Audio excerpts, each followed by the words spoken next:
Dome Sports Talk, worldwide, with some news from the world of boxing. So y'all know what time it is. You ain't in a rush to get concussed, baby. Now, the WBSS tournament, you guys know I'm a fan of a tournament because it's a tournament that goes over about 15 months and it makes sure at the end of the tournament who the baddest dude in the weight division is. And you know, in the landscape that we have right now in boxing, there's not too much of that going on. People can go fight whoever they want to. We've seen it lately with these franchise titles that Lomachenko he got and that Canelo got. And you know, the franchise, meaning you don't have to fight your mandatories because those mandatories and Devin Haney or Jamal Charlo are so formidable. Hey, we can give them something where they don't have to fight them. But here's the catch. We'll give the guy that's the mandatory the title, and after a month or two, we'll start calling the title regular, like it's not really the title. So the franchise guy doesn't have to fight him, but his belt is still real. Right? That's what they're trying to do to the boxing community. So when you see a WBSS tournament, I told you that people are not supporting this tournament. They're having real problems paying their people because not that much support because this tournament does something that boxing doesn't want it to do. Find out who the best is at one of these weight divisions. Seeing as though we have 18,000 weight divisions, it shouldn't be too much to ask to find out who the best is in these divisions. In the lower weights, every 4 or 5 pounds is a division. So can't we find out who the best is in that 4 or 5 pounds? Right? That's not too much to ask, but obviously it is. But anyway, we had that match between Josh Taylor and Regis Prograis, both undefeated fighters. The final of the junior welterweight or super lightweight, depending on how you want to say it, 140 pounds, and it was a great fight. Josh Taylor brought it home, a majority decision. I thought Josh Taylor could have probably even got a unanimous decision. It was a good fight from the beginning to the end. I think Josh Taylor just basically outworked Regis Prograis. From round 6 to 9, I even thought Regis Prograis might have even would have got stopped. But he came back towards the end and made it a good fight. But I do think that Josh Taylor edged that fight. Kudos to the judges in England for understanding that the evading punches. I got to give Regis Prograis some love on his punches. He makes you miss, and that's a skill. And I love to see fighters do that. That's something about boxing I like a lot. Is when you can not get hit. They throwing punches, they get mad, but they can't hit you. I do like to see that. Regis Prograis does have that, and he's going to need it because he's not that tall. Especially if he tries to go up to a higher weight. This fight was a good fight, and like I said, Josh Taylor just outworked him. I think he was landing more punches, even though he was just swinging more, working more. He was able to put Regis Prograis, the little mini Mike Tyson, put him on the back foot for large portions of the fight. Nothing you can say about Josh Taylor except this, and this is what I'm gonna say about Josh Taylor. He should get immediate pound for pound consideration. He should be in the top 10 pound for pound. Now, I'm going to give you 2 reasons why I say that Josh Taylor should be in the pound for pound right now. Right? One is because, and I'm going to be honest, because that's exactly what I was going to be saying about Regis Prograis. I'm going to be real with y'all. Regis Prograis wins that fight.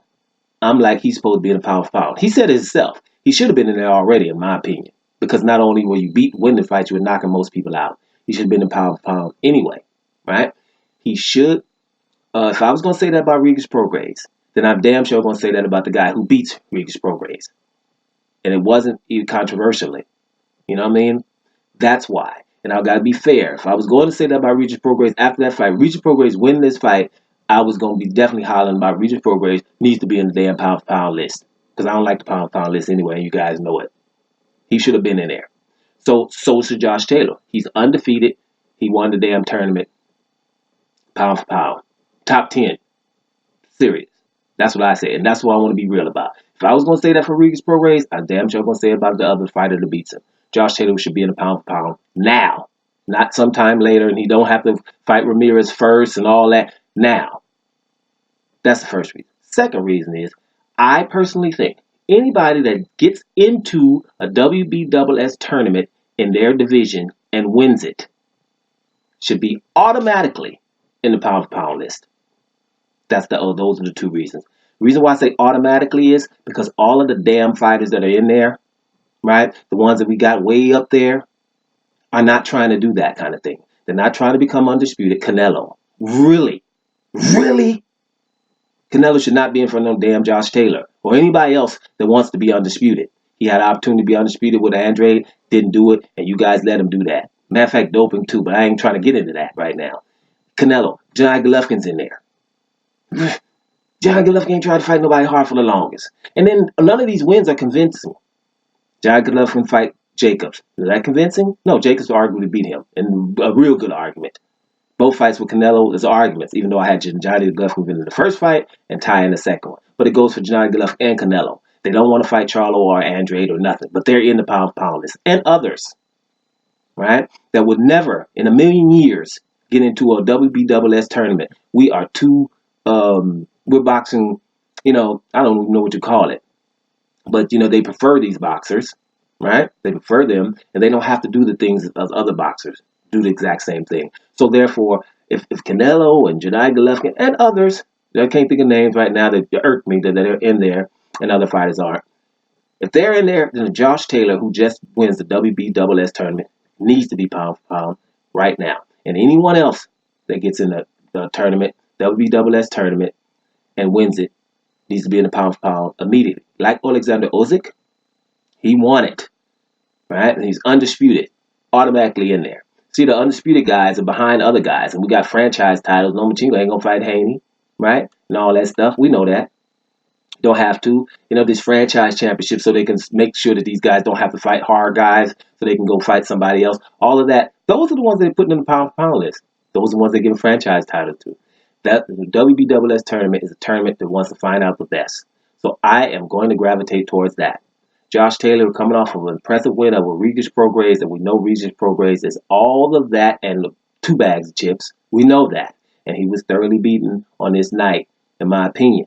I don't think there was a controversy there at all. Now, I don't know what the narrative is. I haven't had a chance to listen to what everybody's saying or read any articles. Because basically, I don't really give a damn.